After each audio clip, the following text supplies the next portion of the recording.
जय हिंद साथियों। आज हम एक ऐसे विषय पर चर्चा करने जा रहे हैं जो न केवल हमारे वेतन, पेंशन और भत्तों से जुड़ा है, बल्कि हमारे परिश्रम, हमारे अधिकार और हमारे सम्मान से भी सीधा जुड़ा हुआ। ये सिर्फ आंकड़ों और फाइलों का मामला नहीं है, ये उस मेहनत का सवाल है जो एक सरकारी कर्मचारी दिन रात देश की सेवा में लगा रहता है। चाहे वो सीमा पर तैनात जवान हो, रेल की पटरियों पर पसीना बहाता कर्मचारी हो, डाकिया हो, शिक्षक हो या मंत्रालय में नीतियां बनाने वाला अधिकारी, हर कोई इस राष्ट्र की निर्माण की महान यात्रा का हिस्सा है।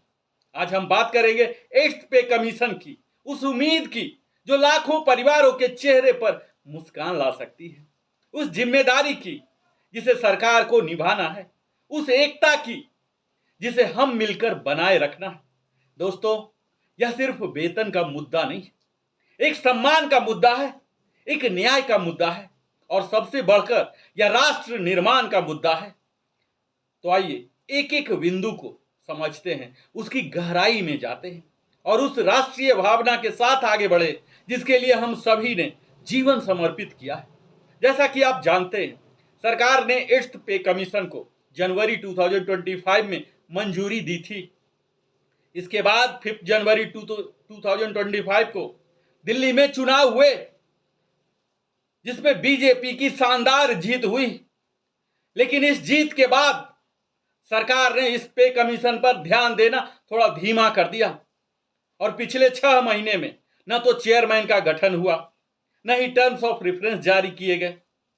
हाल ही में 22 जुलाई 2025 को राज्यसभा में इस विषय पर चर्चा हुई, जिसमें राज्यसभा सदस्य श्री भुवनेश्वर कलिता जी ने फाइनेंस मिनिस्टर से कई सवाल पूछे। आइए विस्तार से जानते हैं जेसीएम यानी ज्वाइंट कंसल्टेटिव मशीनरी ने क्या सुझाव सरकार को दिए हैं और ये सुझाव हमारे लिए क्यों महत्वपूर्ण है। तो मैं Narendra Kumar, wellness consultant, living happily में आप सबों का स्वागत तो करता ही हूँ, साथ ही यह निवेदन भी करता हूँ कि आप चैनल को अगर अभी तक सब्सक्राइब नहीं किए, अवश्य सब्सक्राइब कीजिए, लाइक कीजिए, सगे संबंधियों के साथ भी साझा कीजिए। हम जानेंगे आखिर जेसीएम होता क्या है। ज्वाइंट कंसल्टेटिव मशीनरी, इसमें केंद्रीय सरकार के कर्मचारी के प्रतिनिधि होते हैं जो कर्मचारियों के हितों के लिए सरकार से बातचीत करते हैं। इसका प्रमुख उद्देश्य कर्मचारियों के सेवा शर्तों, जो सर्विस कंडीशन होते हैं, पे स्ट्रक्चर होते हैं, वेलफेयर होते हैं और शिकायतों को सुनना और समाधान देना होता है। जेसीएम की राष्ट्रीय परिषद में बड़ी यूनियनों के नेता शामिल होते हैं और रक्षा विभाग से आर्म फोर्सेस से जुड़े सुझाव अलग से भेजे जाते हैं। लेकिन कुछ मुद्दे दोनों को प्रभावित करते हैं, जैसे कि पे लेवल और कम्यूटेशन, तो मेजर हिस्सा कॉमन होता है। अब हम जानेंगे कि जेसीएम के द्वारा सरकार को कौन कौन सी सुझाव दी गई। राज्यसभा में वित्त मंत्री के जवाब के अनुसार जेसीएम ने निम्नलिखित जो महत्वपूर्ण सुझाव दिए, इन्हें मैं एक एक करके आपको बताऊंगा। पहला है पे, पेंशन, बेनिफिट्स की पुनः समीक्षा। सभी सेंट्रल गवर्नमेंट कर्मचारी की वेतन, भत्ते, पेंशन और पेंशन से जुड़ी तमाम सुविधाओं को फिर से समीक्षा की जाए। विशेष रूप से पेंशनर्स को पे कमीशन के लाभ से बाहर न रखा जाए। पेंशनर को भी पूरी सुविधाएं मिलनी चाहिए, जैसा कि जेसीएम और सरकार पहले ही स्पष्ट कर चुके हैं। जिन श्रेणियों के कर्मचारियों को यह लाभ मिलेगा, जानते हैं साथियों कौन कौन होते हैं? केंद्रीय सरकार के कर्मचारी, ऑल इंडिया सर्विसेज के कर्मचारी, डिफेंस फोर्सेस और पारा मिलिट्री फोर्सेस, ग्रामीण डाक सेवा, पोस्टल डिपार्टमेंट, यूनियन टेरिटरीज के कर्मचारी जैसे दिल्ली, चंडीगढ़, पुडुचेरी, इंडियन ऑडिट और अकाउंट्स डिपार्टमेंट के कर्मचारी, सुप्रीम कोर्ट के कर्मचारी, न्यायाधीश इसमें शामिल नहीं, रेगुलेटरी बॉडीज जैसे सेबी, यूजीसी आदि, ऑटोनोमस बॉडीज और संस्थान जैसे आईआईटी, आईआईएम, एम्स आदि। यहां दूसरी जो बात की जा रही है जेसीएम के द्वारा, मिनिमम वेजेज की पुनः परिभाषा की जाए। सरकार को मिनिमम वेतन की नई परिभाषा बनाना चाहिए ताकि सरकारी कर्मचारी और उनके परिवार एक सम्मानजनक जीवन यापन कर सके। अब तक परिवार का आकार 3 सदस्यों का माना जाता था साथियों, 2 बच्चे 1 यूनिट होते थे, जबकि 2019 में श्रम मंत्रालय की कमेटी ने इसे बढ़ाकर 3.6 यूनिट करने की सलाह दी है, क्योंकि बच्चे की खपत भी ज़्यादा है और उनके पेरेंट्स भी हैं, तो इसलिए फैमिली की साइज बढ़ा दी गई है। तो 8th पे कमीशन को नए फैमिली साइज के अनुसार पे स्केल तय करना चाहिए। जो तीसरी बात यहाँ की गई है, पे लेवल मर्जर की। जेसीएम ने सुझाव दिया है कि पे लेवल को मर्ज कर दिया जाए, मिला दिया जाए, जिससे सिस्टम सरल और समझने में आसान हो। जैसे लेवल 1 और लेवल 2 को मिलाकर एक स्तर बनाया जाए, इसी प्रकार लेवल 3 और लेवल 4 को मिलाया जाए, 5 और 6 लेवल जो है इसे मर्ज किया जाए। यह सुझाव खासकर से फौजी कर्मचारी जो हैं उनके लिए उपयोगी होगा, क्योंकि अभी तक सिपाही का न्यूनतम लेवल 3 है, ये अब 4 में चले जाएंगे। जो चौथा बात की जा रही है यहाँ एमएससीपी की, मॉडिफाइड एश्योर्ड कैरियर प्रोग्रेशन योजना से सैनिकों के कई शिकायतें हैं। जेसीएम ने इसे ज्यादा लाभदायक और स्पष्ट बनाने का सुझाव दिया। जनवरी 2006 से पहले के भी जो रिटायरी हैं उन्हें भी इनमें शामिल करने की बात की जा रही है। यहाँ बात की गई है इंटरम रिलीफ की। जब तक पे कमीशन की फाइल रिपोर्ट नहीं आती तब तक कर्मचारी और पेंशनर को इंटरिम रिलीफ दिया जाए। यह मांग कठिन लगती है, क्योंकि पहले भी पे कमीशन की रिपोर्ट देर से आई, परंतु यह मांग सरकार को शीघ्र कार्रवाई के लिए प्रेरित कर सकती है।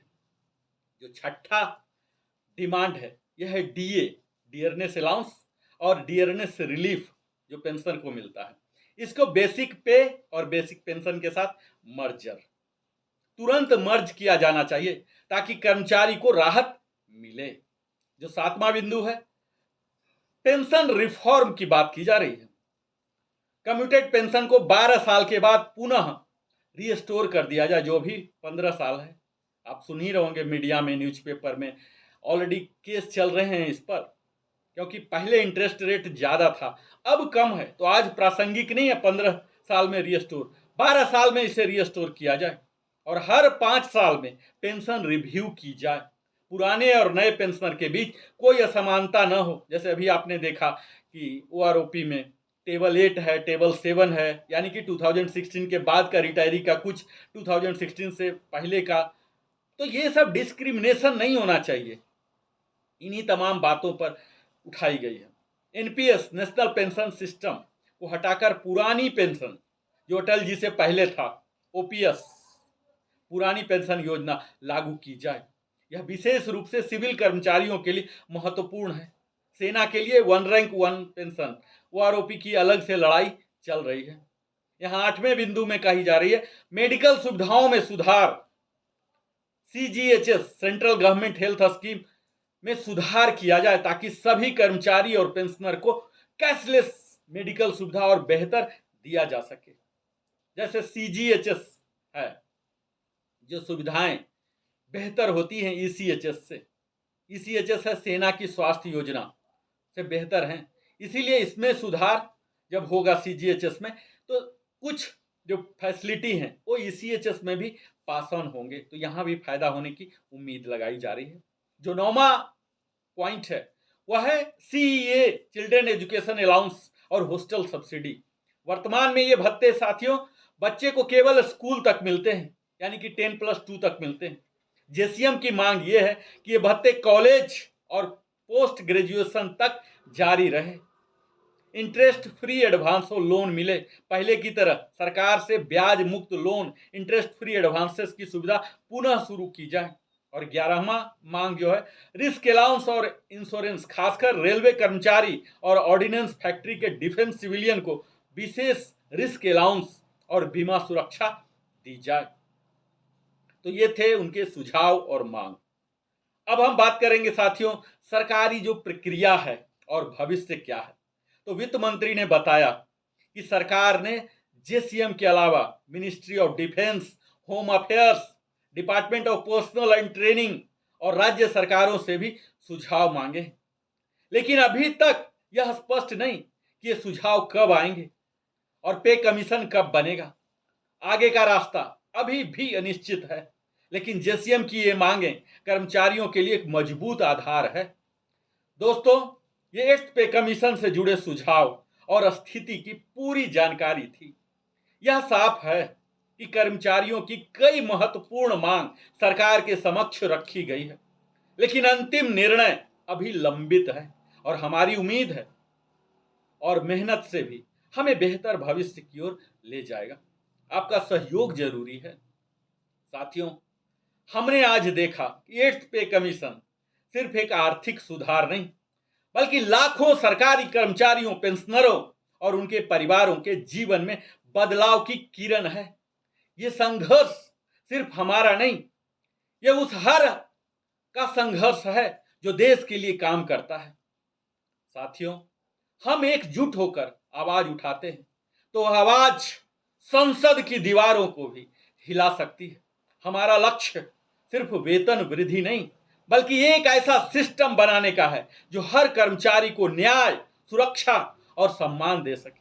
आज हम सभी को एक संकल्प लेना है, अपने अधिकारों के लिए सजग रहना, एक दूसरे के साथ खड़ा रहना और अपने देश के लिए अपना सर्वश्रेष्ठ देना। क्योंकि जब कर्मचारी मजबूत होगा तभी राष्ट्र मजबूत होगा, और जब राष्ट्र मजबूत होगा तभी हर भारतवासी गर्व से कहेगा सकेगा, मेरा भारत महान। जय हिंद। अगर आपको यह जानकारी, यह वीडियो उपयोगी लगी हो, कोई वैल्यू ट्रांसफर किया हो, तो मेरे चैनल लिविंग हैप्पीली को अवश्य सब्सक्राइब करें, वीडियो को लाइक करें और सगे संबंधियों के साथ साझा करें। आपकी इस मदद से यह जानकारी ज्यादा से ज्यादा लोगों तक पहुंच सकेगी। अगले वीडियो तक आप अपना ध्यान रखें, स्वस्थ रहें और मस्त रहें। जय हिंद, जय भारत। मैं नरेंद्र कुमार, वेलनेस कंसल्टेंट, फिर से मिलता हूं इसी प्रकार की दमदार और प्रेरणादायक वीडियो के साथ। तब तक जय हिंद, वंदे मातरम।